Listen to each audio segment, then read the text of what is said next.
रमिता तेज कदमों से बढ़ती हुई घर जा रही थी। रिक्शे से उतरकर तेज धूप में माथे का पसीना पोंछते हुए रमिता बड़बड़ा रही थी। आज तो पिताजी को दवा देने का समय भी निकल गया। इतनी देर हो गई है। पिताजी भी पता नहीं क्या सोच रहे होंगे। खुद से मन ही मन में बातें करते हुए वह राम निवास पहुंच गई। 60 साल के रामजी रमिता का इंतजार कर रहे थे। वह अपने बेड पर लेटे हुए थे और उनकी आंख लग गई थी। घर में नौकरानी सुशीला भी रमिता का इंतजार कर रही थी। कुछ ही देर में राम निवास में घंटी बजती है। नौकरानी सुशीला फट से जाकर दरवाजा खोलती है और झट से बोल पड़ती है, दीदी पिताजी, आपका इंतजार करते करते सो गए। रमिता अलमारी की डोर से तुरंत दवा निकालती है और हाथों में पानी का गिलास लेकर उनके कमरे की ओर बढ़ने लगती है। जैसे ही रमिता रामजी के कमरे के बाहर पहुंचती है, मानो उसके कदमों की आहट से रामजी की हल्की नींद टूट जाती है। वह बड़े स्नेह से बोल पड़ते हैं, रमिता, बेटी अंदर आ जाओ।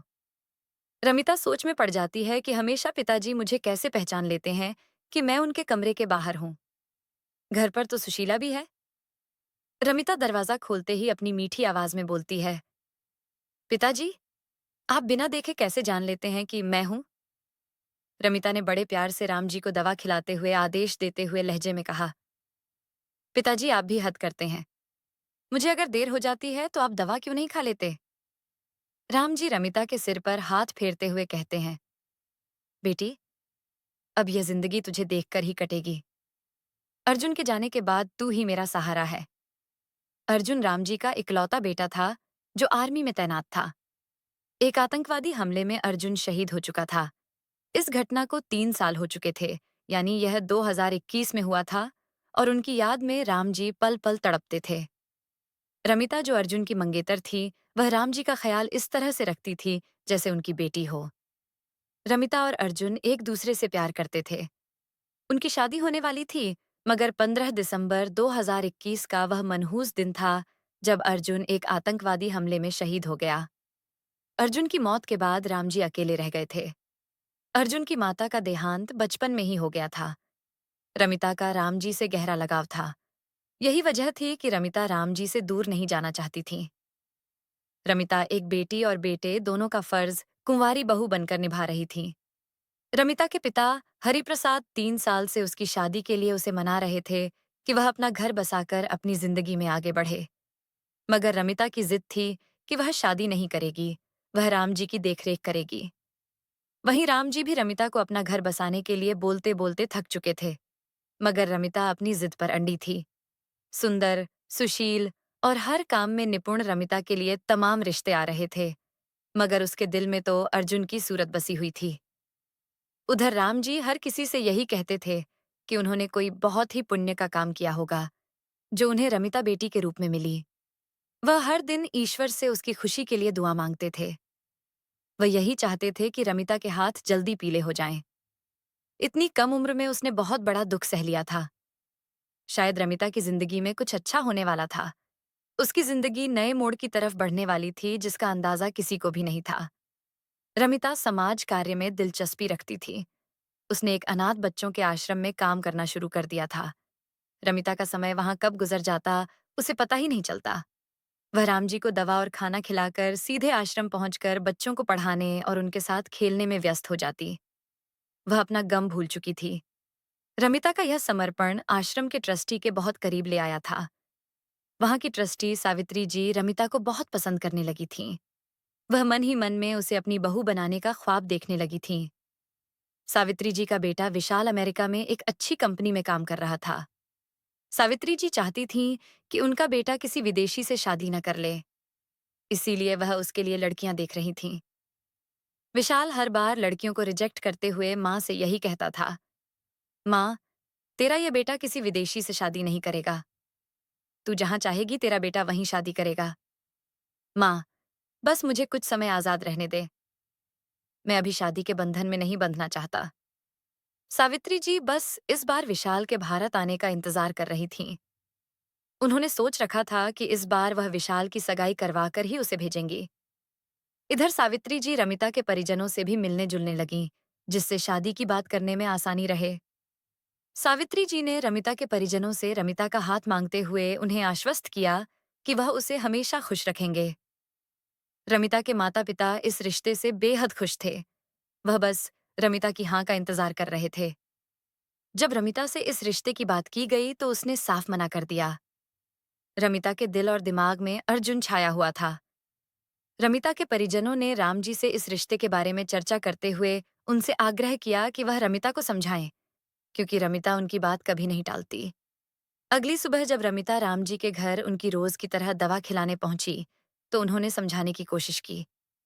रमिता हमेशा की तरह यह बात सुनकर उदास होकर बोल पड़ी।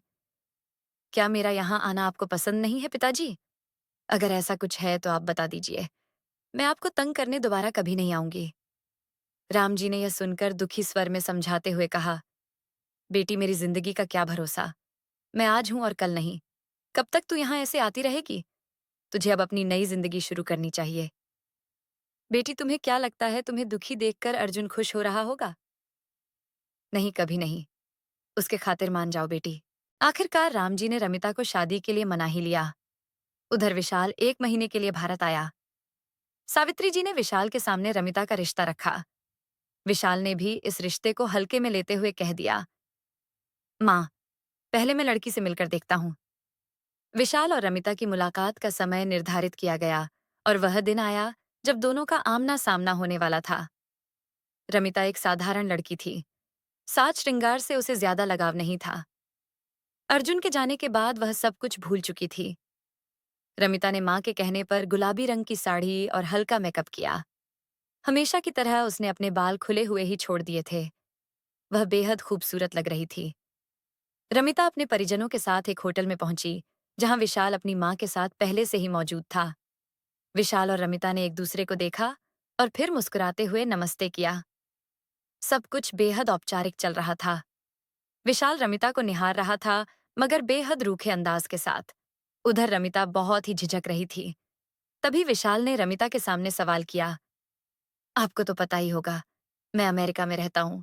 आप इतनी साधारण हैं, वहां खुद को कैसे एडजस्ट करेंगी? रमिता सिर झुकाकर बिना कोई उत्तर दिए शांत बैठी रही। रमिता का शांत रहना विशाल को बहुत खटक गया। दोनों परिवार आपस में औपचारिक मुलाकात करने के बाद होटल से निकल पड़े। विशाल को यह मुलाकात कुछ खास अच्छी नहीं लगी। उसने अपनी माँ को समझाते हुए कहा कि वह जिस तरह की लड़की चाहता है, रमिता तो बिल्कुल भी वैसी नहीं है। उधर रमिता अपने पिताजी को समझाने में लगी हुई थी कि विशाल उसके टाइप का लड़का नहीं है। मुझे उसका रवैया बिल्कुल भी अच्छा नहीं लगा। पहली मुलाकात में ही विशाल और रमिता दोनों ने एक दूसरे को रिजेक्ट कर दिया, मगर दोनों परिवार इस रिश्ते को ना नहीं कहना चाहते थे। सावित्री जी ने रमिता की माँ से बात करते हुए इस समस्या का समाधान खोजने को कहा। दोनों ने यही निर्णय लिया कि दोनों को कुछ समय दिया जाए, जिससे वे एक दूसरे को समझ सकें। जैसा दोनों परिवार वालों ने सोचा, वही हुआ। अगले दिन रमिता अपने रूटीन के अनुसार बेहद ताजा मूड में राम जी से मिलने पहुंची। आज रमिता बहुत खुश लग रही थी। राम जी ने उससे झट से पूछा, आज बहुत खुश हो बेटी? क्या बात है? लड़का पसंद आ गया क्या? इस सवाल पर रमिता ने पिताजी कहते हुए उनकी तरफ खिलखिलाते हुए कहा, पिताजी, अब मैं आपको क्या ही बताऊं। लड़के ने मुझे रिजेक्ट कर दिया और मैंने उस लड़के को। इस पर राम जी भी हंस पड़े। उनसे रहा नहीं गया और वह बोल पड़े, कौन बदनसीब है जिसने तुझे रिजेक्ट किया? लगता है मुझे अब तेरी माँ से बात करनी पड़ेगी। आखिर में भी तो समझूं माजरा क्या है। रमिता ने विशाल की तस्वीर मोबाइल पर दिखाते हुए कहा, यही है वह विदेशी लल्लू। पता नहीं खुद को क्या समझता है। जाए जाकर किसी विदेशी से शादी कर ले। राम जी मन ही मन उसकी बातें सुनते रहे और खामोश थे। उन्हें विशाल एक नजर में ही पसंद आ गया था। वह यही सोच रहे थे कि ईश्वर ने रमिता की जिंदगी में विशाल के रूप में खुशियां भेजी हैं। अब दोनों को एक करना ही होगा। रमिता और विशाल की मुलाकात को 2 दिन बीत चुके थे। अब सब सामान्य हो रहा था। रमिता ने सोच लिया था कि अब उसके रिश्ते की कोई बात नहीं करेगा, मगर डेस्टिनी कुछ और ही चाहती थी। विशाल अपनी माँ के साथ आश्रम आने लगा। वह रमिता को काम करते देखता। इतनी मेहनत बच्चों से प्यार से बात करना और बच्चों के बीच बच्चा बनकर उनके साथ खेलना उसे आकर्षित करने लगा। विशाल रमिता को चोरी छिपे देखने लगा था। इस बात को सावित्री जी जान चुकी थीं और उनके लिए यह अच्छे संकेत थे। इस बात की जानकारी रमिता के माता पिता को चली तो वे बहुत खुश हो गए। उनके सामने अब समस्या रमिता की हाँ की थी, जिसका निदान राम जी के पास ही था। विशाल ने रमिता से बातें शुरू कर दी थीं, मगर यह रमिता को अच्छा नहीं लग रहा था। वह उससे दूर भागने की कोशिश करती तो वह किसी न किसी बहाने उसके करीब जाने का प्रयास करता। इस तरह से 15 दिन कट गए। अब रमिता भी विशाल से बातें करने लगी। दोनों नजदीक आ रहे थे। ये बातें रमिता ने राम जी को बताई तो वह बहुत खुश हो गए। उन्होंने धीरे से रमिता से पूछा, क्या उसको भी यह विदेशी लल्लू पसंद आ गया है? रमिता ने उनकी बात हंसी में टाल दी। रमिता अब धीरे धीरे विशाल के करीब आ रही थी। रमिता सोच में पड़ गई थी कि उसने विशाल को जैसा समझ रखा था वह वैसा नहीं है। राम जी ने बेटी को हमेशा खुश रहने का आशीर्वाद दिया और शादी के लिए हाँ करने को कहा। रमिता ने भी उनकी बात पर सहमति जता दी। अब शहनाई बजने का समय आ चुका था। विशाल को 15 दिन बाद वापस जाना था। शादी की तैयारियां जोरों पर चलने लगीं। आखिरकार शादी का वह शुभ दिन भी आ गया, जिसका सभी को बेसब्री से इंतजार था। यह 2023 का अंत था। दोनों की शादी संपन्न हुई। शादी के बाद विशाल के जाने का समय आ गया। रमिता का पासपोर्ट अब तक नहीं बना था। उसे पासपोर्ट मिलने तक का इंतजार करना था। विशाल के जाने के बाद रमिता दिन गिन रही थी कि वह कब विशाल के पास पहुंचे। रमिता और सावित्री जी आश्रम में पहले की तरह जाने लगीं। अब रमिता वहां बहू के तौर पर जाने लगी, जिससे उसका और भी सम्मान बढ़ गया था। रमिता का पासपोर्ट बनकर आ चुका था और रमिता विशाल से मिलने को बेसब्र थी। यह 2024 की शुरुआत थी। एयरपोर्ट पर रमिता को विदा करने के लिए रमिता के माता पिता और सभी परिजन सावित्री जी और राम जी भी मौजूद थे। रमिता को भीगी आंखों से विदा किया गया। कुछ ही घंटों में रमिता विशाल के साथ थी। विशाल ने उसे एयरपोर्ट से रिसीव किया और घर चलने लगा, जहां रमिता उसे देखकर बेहद खुश थी। मगर विशाल के चेहरे पर अजीब सी हंसी थी जो रमिता समझ नहीं पा रही थी। विशाल का बदला हुआ रवैया उसे बेहद परेशान कर रहा था। वह कुछ समझ पाती उससे पहले ही विशाल ने कहा, अब तुम आ चुकी हो। धीरे धीरे यहाँ के रीति रिवाज सब समझ जाओगी। रमिता को उसकी बातों में बहुत ही अजीब सा लगने लगा था। वह विशाल के साथ एक आलीशान बंगले के बाहर खड़ी थी। रुकते ही नौकर तुरंत गाड़ी का दरवाजा खोल देते हैं।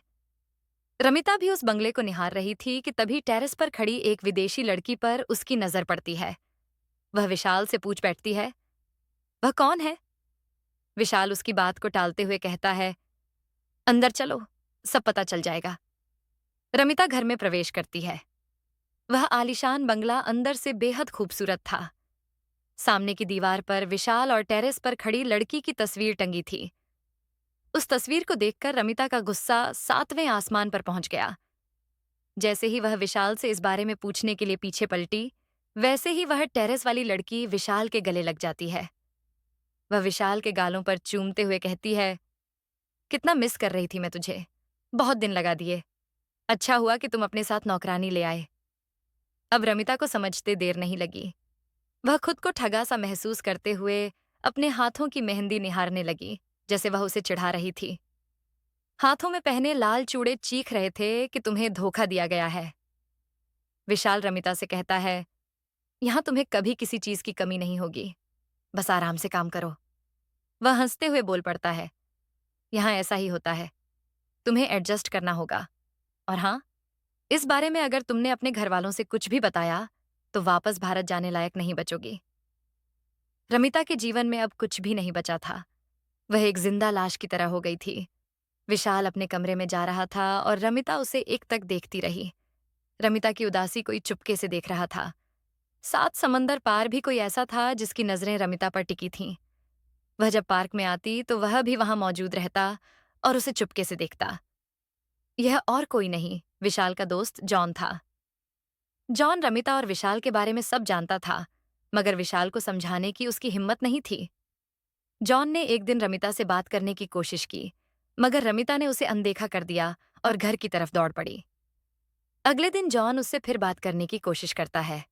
इस बार रमिता उसकी बात सुनने को तैयार हो जाती है। रमिता को बहुत अच्छी अंग्रेजी नहीं आती थी, लेकिन वह टूटी फूटी अंग्रेजी बोलकर जॉन से बात करती रहती। जॉन ने उसे समझाया, तुम यह सब क्यों सह रही हो? तुम वापस भारत क्यों नहीं चली जाती? इस काम में मैं तुम्हारी मदद कर दूंगा। रमिता ने जॉन के चेहरे की तरफ देखते हुए कहा, मैं वापस जाकर माँ और पिताजी को परेशान नहीं करना चाहती। मेरे हालात को जानकर मेरे माता पिता के साथ ही राम जी और सावित्री जी भी बर्दाश्त नहीं कर पाएंगे। मैं उन्हें दुखी नहीं करना चाहती, चाहे मुझे यहाँ कुछ भी झेलना पड़े। अब तक रमिता और जॉन अच्छे दोस्त बन गए थे। जॉन बात बात पर रमिता को भारत चले जाने के लिए प्रेरित करता।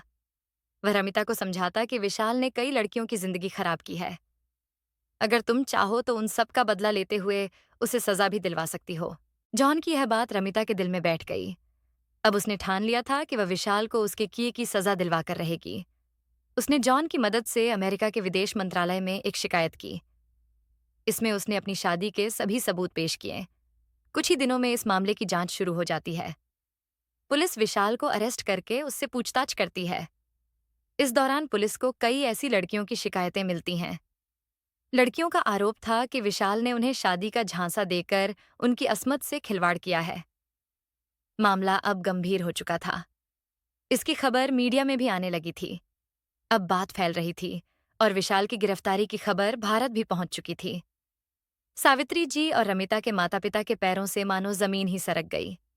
वे सभी बेचारी रमिता के बारे में सोच सोचकर दुखी हो उठे कि उनकी बेटी ने पराये देश में कितना दुख सहा और उन्हें खबर तक नहीं होने दी। इस घटना के सामने आते ही सावित्री जी रमिता के माता पिता के साथ अमेरिका के लिए रवाना हो जाती हैं। रमिता सभी से मिलकर भावुक हो उठती है और सबको गले लगाकर रोने लगती है। सावित्री जी अपने बेटे के पर बहुत शर्मिंदा थीं। उन्होंने रमिता से वादा किया कि वह अपने बेटे को सजा दिलवाकर रहेंगी। हालांकि एक माँ का अपने बेटे के लिए इस तरह का फैसला लेना बहुत मुश्किल होता है, मगर सावित्री जी एक पक्की महिला थीं। नारी सम्मान के लिए वह कुछ भी कर सकती थीं। विशाल का केस कोर्ट पहुंचा, जहां तमाम सबूत विशाल के खिलाफ थे। कोर्ट ने विशाल को 7 साल की सजा और जुर्माने का दंड सुनाया। कोर्ट के फैसले के बाद जॉन और रमिता ने चैन की सांस ली। रमिता ने जॉन का शुक्रिया अदा किया कि अगर वह नहीं होता तो वह विशाल के जुल्म सहती रहती। जुल्म सहने वाला जुल्म करने वाले से ज्यादा गुनहगार होता है। उधर सावित्री जी ने रमिता से हाथ जोड़ते हुए माफी मांगी। रमिता ने झट से उनका हाथ पकड़ लिया और नम्रता के साथ कहा, मैंने आपको माँ कहा था और माँ हाथ नहीं जोड़ा करती। रमिता ने कहा, जो होता है अच्छे के लिए होता है। उसके आने से कई मासूम लड़कियों को न्याय मिला जो विशाल का शिकार बनी थीं। रमिता सबके साथ भारत वापस आ गई। उधर सावित्री जी ने अपने आश्रम का सारा काम रमिता को सौंप दिया। सावित्री जी बेटे के गम में बीमार पड़ गई थीं। रमिता ने आश्रम का काम अपने कंधों पर ले लिया, पर उसका दिल पत्थर का हो चुका था, जहां किसी भी पुरुष के लिए कोई जगह नहीं बची थी। यह बात रमिता के माता पिता के साथ साथ राम जी और सावित्री जी भी समझ चुकी थीं। उधर रमिता सामाजिक काम में ज्यादा समय गुजारने लगी। अब उसने सखी नाम की एक संस्था भी खोल ली। यह संस्थान उन महिलाओं के लिए था जिन्हें विदेश में शादी के नाम पर ठगा जाता था। वह ऐसी लड़कियों के लिए आवाज उठाने लगी। कुछ ही वर्षों में उसकी संस्था ने काफी नाम कमा लिया और संस्था के साथ नामी गिरामी वकील भी जुड़ गए। रमिता अब सबकी रमिता दीदी बन चुकी थी। आशा करती हूँ आपको कहानी अच्छी लगी होगी। अगर आपको हमारी कहानी अच्छी लगी तो वीडियो को लाइक और शेयर करें। चैनल को सब्सक्राइब करें। वीडियो देखने के लिए आपका धन्यवाद।